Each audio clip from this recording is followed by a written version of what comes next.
жасаймыз, достаточно ба? Қағаз тақап тұрамыз бір-бірімізге, бәріміз тақаймыз қағазды. Тақаңыздар бір-біріңізге. Алып кеттік, түсіріп алмау керек. Түсірмейміз, кәнекей. Түсірмейміз. Ептіліктеріңізді, кәнекей. Шуламаймыз. Ана топ жақсы ұстап. Тақа бір-біріне. Түсірмеу керек. Жақсы. Түсірмейміз. Жасай алмайатыр айдана. Қобалжымаймыз, кәнекей оқушылар бірлесе, асықпай. Ол молодцы. Бұл жерде сіздердің шеберліктеріңіз, ойлау,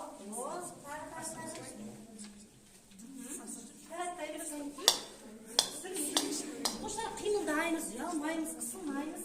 Жақындасаңыздар. Арасын жұмып, молодцы. Так, істей алмай жатқан оқушылар қазір соңында осының бәріне жауап бересіздер. Керемет. Так. Бұл қобалжу, оқушылар қобалжып тұрсыздар, сіздер әлі сабаққа кіре алмай тұрсыңдар. Жақсы. Керемет. Ал оқушылар бұдан не алдыңыздар? Не үшін жасадың бұны? Қопты, бірлеп, сабаққа кішкене жинақталып, дайындалып. Дұрыс айтасыңдар, жарайсыздар. Олай болса оқушылар қазір біз топқа бөлінейік. Ашыла ойыңызды кішкене ағайлар шоғымен тұрайық. Мен сіздерге экранға назар аударыңыздар. Сіздерге мен бүгінге билет дайындап қойдым. Бұл билетпен қазір қайыққа алатындарыңызды көресіздер. Мына жерде билет деп тұр. Содан бір билет ала қойыңыздар. Бір билет аламыз. Таңды бір-бірден алыңыздарды. Сол бойынша билетте оқушының критерийіне назар аударыңыздар.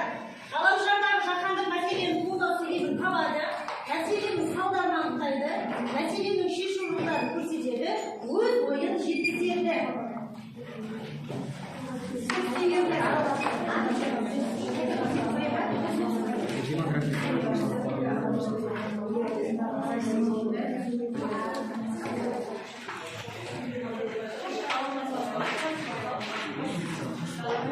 Оқушылар, алдарыңызда бағалауға сынақ сағат дайындап қойдым, назар аударып отырыңыздар.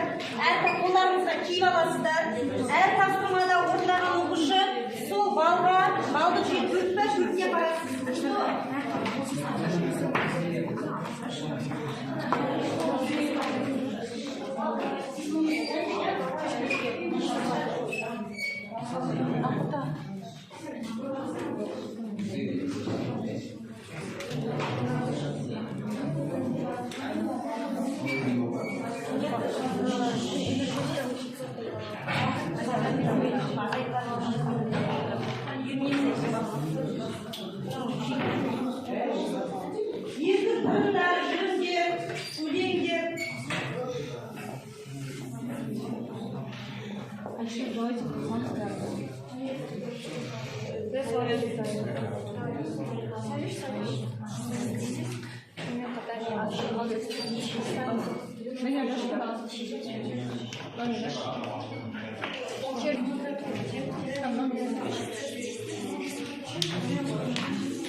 Төмендеумен азық-түлікті тағы да басқа жаттар жетіспейді. Соның әсерімен көптеген адамдар ұшырайды. Сонымен қатар ғаламдық мәселелердің тағы бір түрі ол рухани кризис.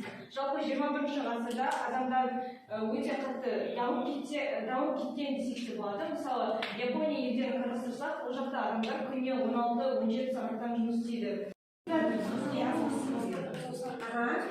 Жол жер шарында бейбітшіліктің сақталу мәселесін шешу көмектесетін бар ма бірінші топта?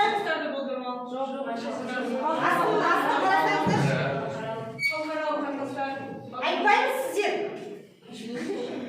өз тобынан жоқ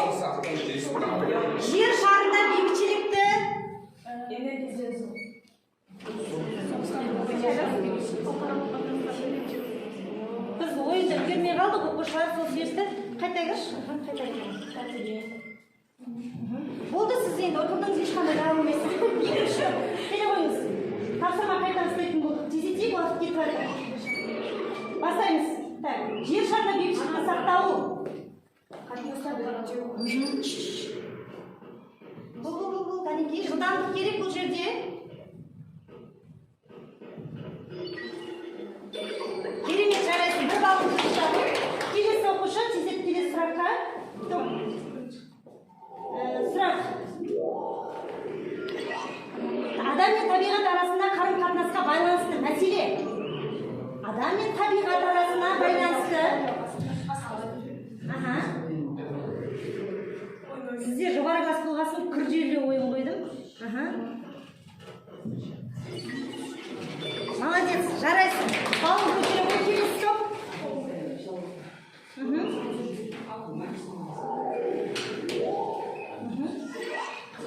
Жеке тұлға мен қоғам арасында өзара қарым-қатынасқа байланысты мәселе. Жеке тұлға мен қоғам арасында. Молодец. Барып көріңіз, сіздің алдыңызда кедергі қағаз екен. Керемет. Біреу бар, мынаны жауып қалған тездетіп түзуге болады. Халықтың саны, құрылысы, өсу туралы зерттейтін ғылым. Халықтың саны бір ойыңыз бар?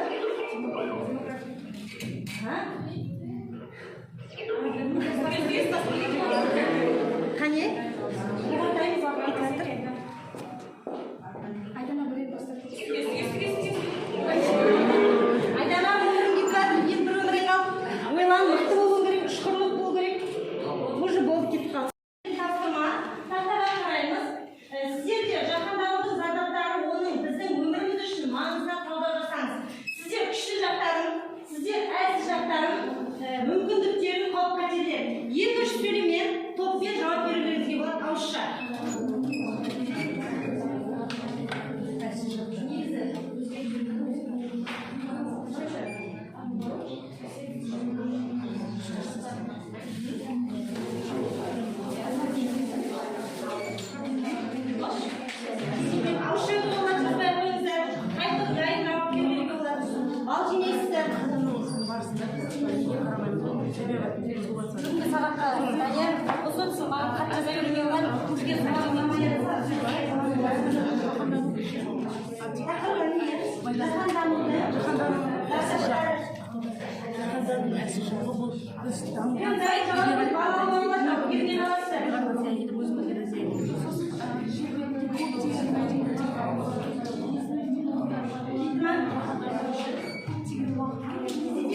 Ауызша жауап беріп балаларымыз ешкер болса, өтемдепше бұл тапсырма үйде сынатырызге қалдырамал. Келсек балаларымыз.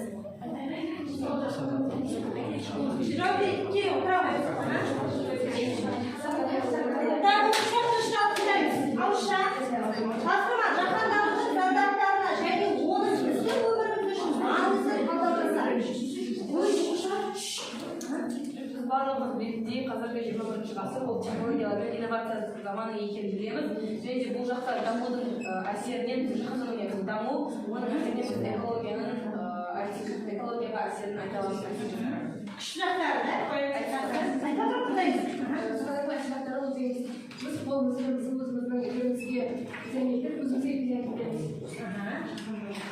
Критерий. Тағы жауап бересіздер ма? Барлау критерий, жағдайды дамытай отырып, бүгінгі жаңағы біз оқу мақсатымызға сай, әшейін ғылымға сай сөйлейді, жаһандануды зардаптарға талдау жасайды.